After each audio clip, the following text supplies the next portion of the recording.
muri kure zvakadi nepamba paigara Charity nemurume wake? Tingangoti muganu, mugwagwa chete. Road.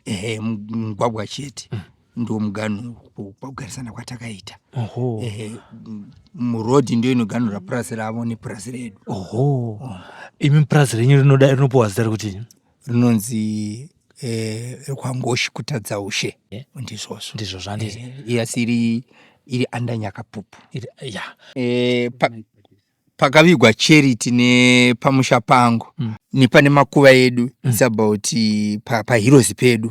It's about 70 meters. Kubva pahirozi pedu. At the same time ininiwo futi ndakanocheka miti pasi peguva racho ipapo nemumwe muchinda shamari yangu andandi nayo guruwe kwainzi Malandu. Ndikatoti shamwa ndichekere miti yakatocheka miti ichidonha, saka yaitodonha futi pamusoro peguva rake. Pamusoro peguva. Ndiwo muti wakanga wakazinge uri uku wakarara kuti akasvikapo kaisi. Ndiwo pamuti pacho. Ndiwo muti wacho wamaitocheka musikazoti apa pane munhu akarara. Handizivi kuti zvakabva nekupi. Pakangoitika moto watisina kunzwisisa kuti moto wakabva kupi. Ndokubva wangouya wakabva nekumadokero padhuze kumakuva edu. Ndokubva wauya ndokubva wapisa huni dzacho dzese, asi hauna zonopisa purazi rese, wangoti fambi kusvika pane kakomo. So moto ndobva waita sei? Ndobva wangodzima wakadaro. Wakapfuura here nepaive neguva racho? Wakatopfuura nepane guva racho, nepapa nezvese zvikatsva. Saka izvozvo pakazomera sora manje. In fact pakaita madota ayaya kuti pazooneka kuti pane chakaitika, hapana chazooneka. Patsika dzedu pakugara kwedu zvinhu izvozvo hazvigone kuitika. Nzvimbo iyi inenge ichitonzi inenge yakapomedzwa kana munhu auya kuzovigirwa panzvimbo pasiri pake. Maona. Feeling unsafe? Don't let fear control your life. ZC Security is here to protect your peace of mind. Our expert team offers a range of services, from advanced alarm systems to trained security guards, safeguarding your home, business and loved ones. Call ZC Security today on the numbers on the screen. ZC Security. Stay secured. Stay assured. Vatari veSly Media TV makadi kwa muri koko kuma TV mana enyika. Ndoda kuramba nchikutenda ine support ya munotipa ku Facebook iri kuramba ichingokura.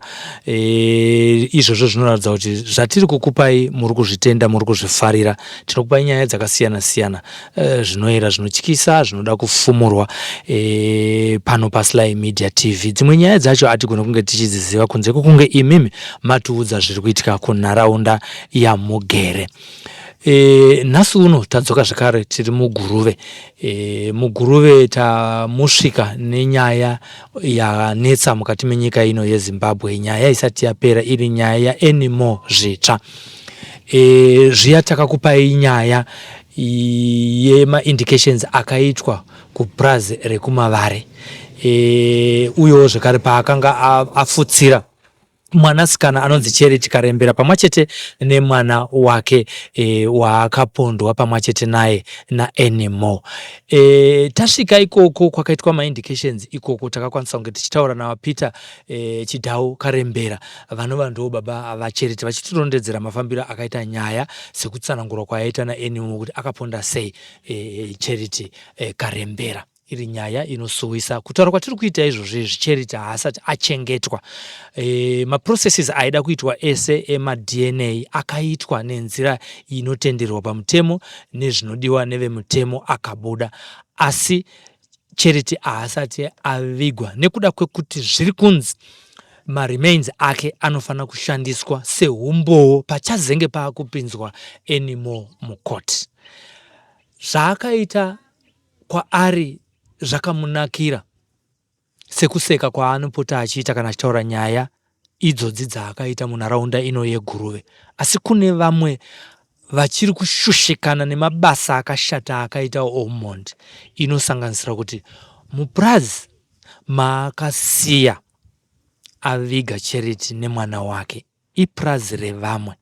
Nhasi tauya kuti tizotaura navo kuti tinzwe kuti vari kuti kudii nechitunha chakachererwa guva mupurazi mavo. Regai nditaure nababa panapa muridzi wenzvimbo. Baba makadi? Ndinofara makadi wese. Moisa ice cream kuti zine muromo kuti munatsi.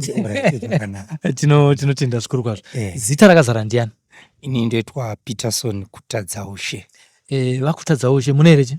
Ndinera mofu. Munera Museyanwa. Mofu shava Museyanwa. Ndizvo. Makazoziva sei imimi kuti mupurazi menyu makachererwa Charity Karembera nemwana wake? Ndakanga ndiri kuHarare. Mushure munge munin'ina wangu aita tsaona. Saka ndakangofonerwawo neveukama. Vachiti mukadzi uye nemwana wake vakaurayiwa vaonekwa mupurazi menyu. Ndozvandakangoziva chete. Ndobva zvapera zvakadaro.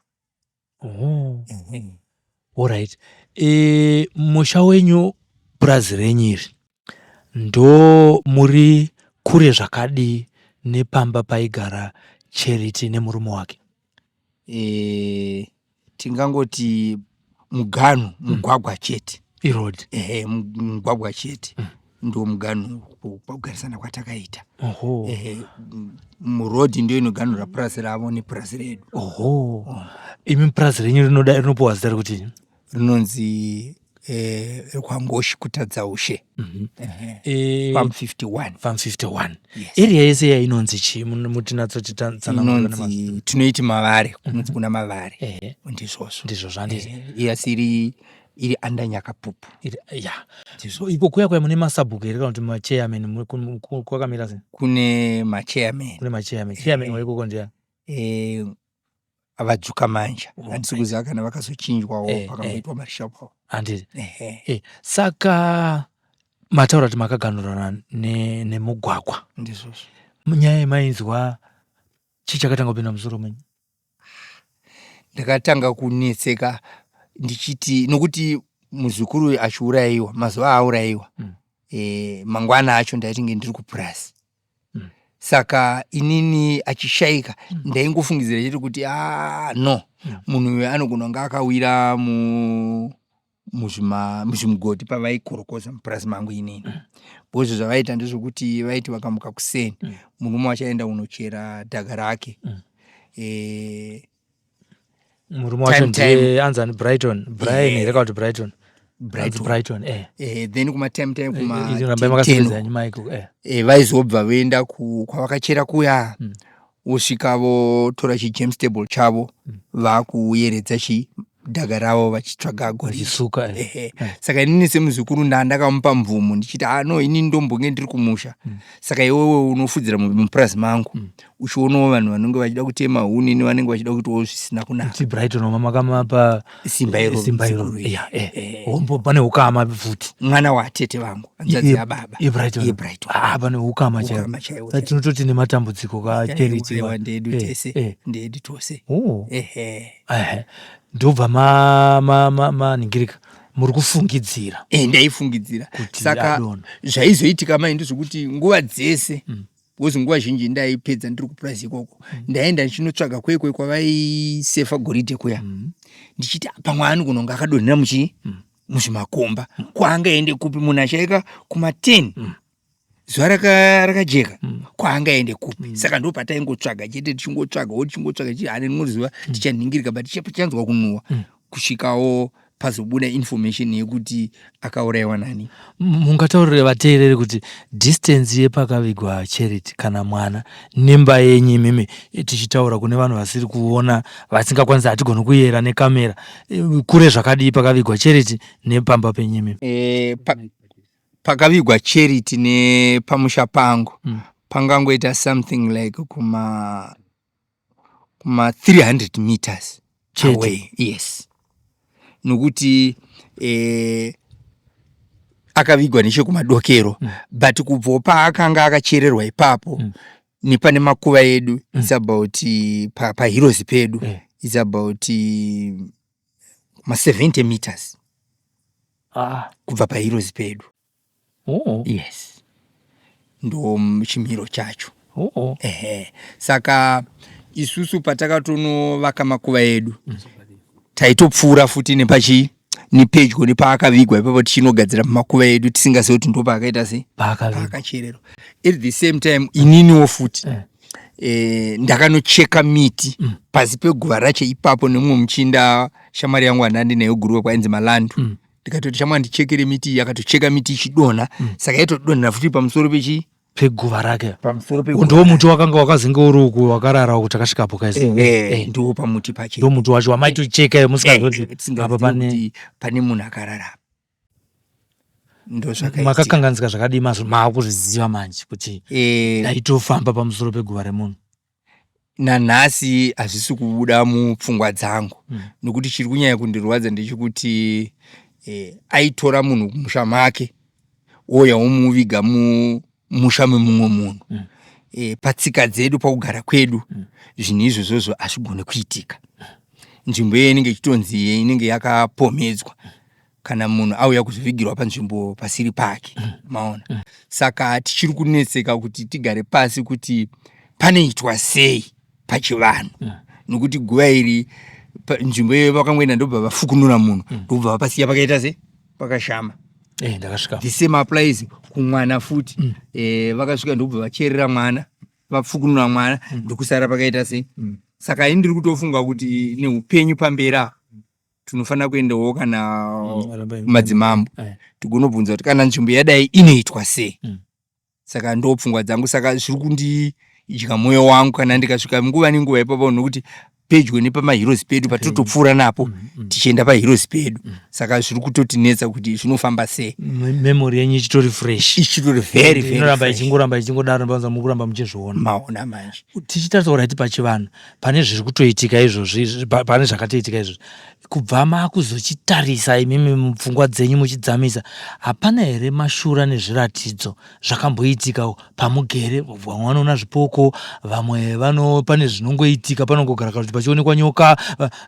Hapana here mashura akamboitika kubva muna March pakavigwa Charity ipapo kusvika musi wazonzi gore rineri Charity awanikwa mupurazi menyu? Aiwa, hatina chatakasangana nacho chatingati pane chinhu chakaipa. Asi kungoti panguva iyoyo pakaitika nyingi iyoyo dambudziko iroro, inini ndakabva kuno nemukomana ndiri kutaura ainzi Malandu iyo, ndobva tanocheka huni. Ndobva takacheka dzakawanda rufunga dzaigona kuita kuma 10 chords. Handizivi kuti zvakabva nekupi.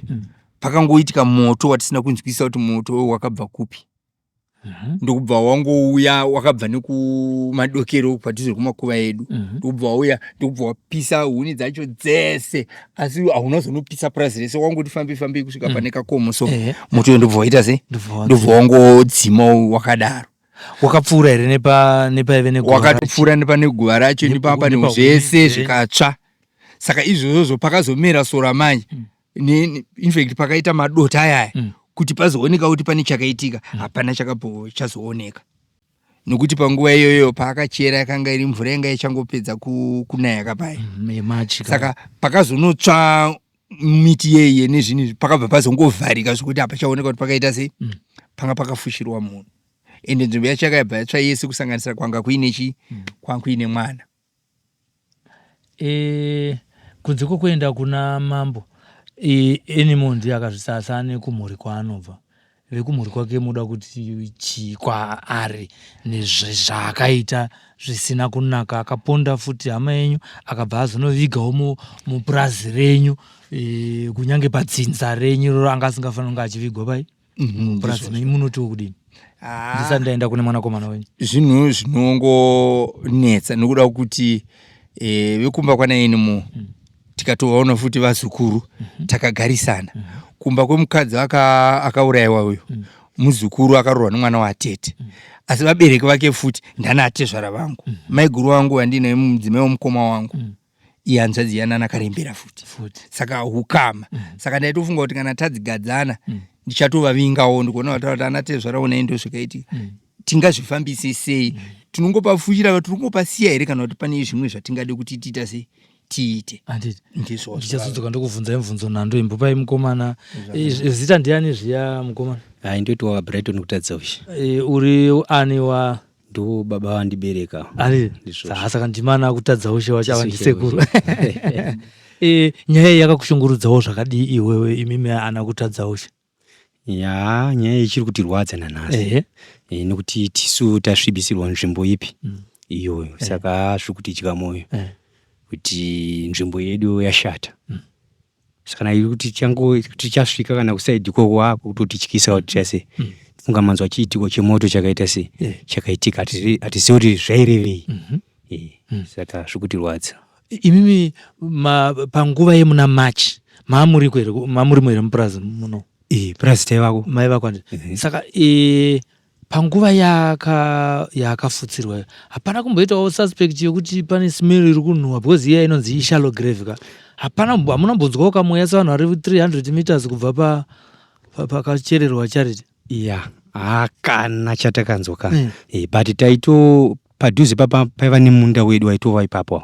But hatasina kuurima zvedu. But taitombokuenda ikoko but hatinanga chatakaita se chatakanzwa. Pakumazuva acho akaita zvinhu izvozvo tinonge takadamburira kupi. Pamwe takazodamburira mushure manga aita se aita zvinhu zvake. Asi baba vaitopfuurawo nekusaidhi ikoko. Nokuti ndokusaidhi kwaaifudzira mombe. Alright. Hamuna here kumbosanganawo nemapoto aanoti akabikira mamwe mapadza acho ikoko erewo? Aiwa, kana panoratidza kuti pakabikirwa moto, because anenge akataura kuti kune chimba chimwe changa chiri kudhuze nekuma pamwe ndechekukumba kwenyuka kwaanoti ndakapinda pane chimwe chimba disused house here, abandoned hut or something like that. Handingamupikise kutaura ikoko because pane dzimwe dzimba patakazotama takugara nechekudhuze kuroad. But kune dzimba dzinenge 3 singazivi kuti ndopacho paitaura here. But isa tinenge takaona zvipi izvozvo. Handiti? Alright. Aiwa, pakanaka pachine mamwe zvauda kuwedzera here panyaya iyoyi zviri mukati memwoyo mako? Hapana zvako. Ko Mike kuna baba. Baba, imi mataura kuti pane kaseko keukama kwazvitsva imimi vekwa matichi senemu wekwakutadza ushe vekwakarembera ivo vana Brighton pane kahukama karipo ipapa. Handiti? Imimi kana muchisumuka nenyaya yenyu iyo yakutadzirwa naanimal kuvigwa muno mupurazi, kunyangudziko kunanga kwamambo munonanga kwani? Ndaitofunga kuti kuda ndikatangana kwana karembera vanoona tezvara vangu ndovataura kuti baba zvinhu zvakadai so tingaita sei. Tonzwa kuti vanoti from there manje nokuti vekwana karembera kuti vataudzane kunyanyanya nokwana zvitsva nezvakaitika vanogona neshungu dzedzi vanogona kutadza kuwirirana. Asi maybe ikoko ndokwatinozwana zano rokuti mufamba sei, tingafambe sei. Imimi sipa hukama hwenyu papa, imi munoziva kuti animal mwana wani? Inini baba wake vanonzana? Baba wake ainzi Freshers. Handiti? Sorry. Izvo ndoziva kuti Freshers ndizvo ka? Asekuru vake vakafa ndizvo ka? Ambuya vake vakazozvara Freshers. Asekuru baba vake ukutanga chaivo vaita sei vashaya. Asi kuti ndizive kuti Freshers baba wake chaiye ndiani. Isi tinongoti ndokwazvitsva. Ndozvamunoda? Ndozvatinoziva. Aiwa, tiri kudzifambira. Panguva yamunezenge makudzifambira, chokwadi tinotadza kuti pano paSly Media TV tinenge tachiburitsa pachena. Ipapo kuti asi patiri kudzifambira ipapa chokwadi chinezenge chichazobuda pachena nokuti pane makuhwa ekuti angangove mwana mhuri yokwachitate kwana Dracos. Handitika? Ndo kune dzimba dzavo ikoko, zobva ikoko kune dzimwe futi nyaya dzekwana Chirweni, kune dzimwe pane nyaya 3 dzinofana kugadziriswa kuti dzinazozikanwa kunzi Freshers mwana akabuda muimba ipi. Kana abuda manje dzinza rake kana rateedzerwa vanhu pavakuziva kuti kana iri ngozi ichamukira vanhu iri kuenda yakananga kuimba ipi. Ava ana echitata naDracos, Dracos classmate yangu takafunda tese tinozivana. Saka tinongomirawo kuti kazhinji anoziva baba womwana ndaamai. Tichataura saka mukanyatsobvunza gogo vanogona kutaurirai kuti zvakaita sei. Toisira ipapo. Ndatenda. Mukanyatsobvunza gogo nyaya iyi inobva yazobuda. Chandingangokusiyirai pane program ine kana musati maona mamwe maprogram ndechekuti mutsvakurudzo yatiri kuita ndeyekuti Fresha baba vaanimo avazi mwana wekwazvitsva. Izvozvo zvakakonfemwa navaEras, mwana wekwazvitsva vabuda mudumbu rimwe chete naFresha, sasana baba vakasiyana dumbu ndo rimwe chete. Zita ndoni Sylvester Tafumane, simbi yebasa, tiri kuno kuGurove. Tinotenda. Feeling unsafe? Don't let fear control your life. ZC Security is here to protect your peace of mind. Our expert team offers a range of services, from advanced alarm systems to trained security guards, safeguarding your home, business and loved ones. Call ZC Security today on the numbers on the screen. ZC Security. Stay secured. Stay assured.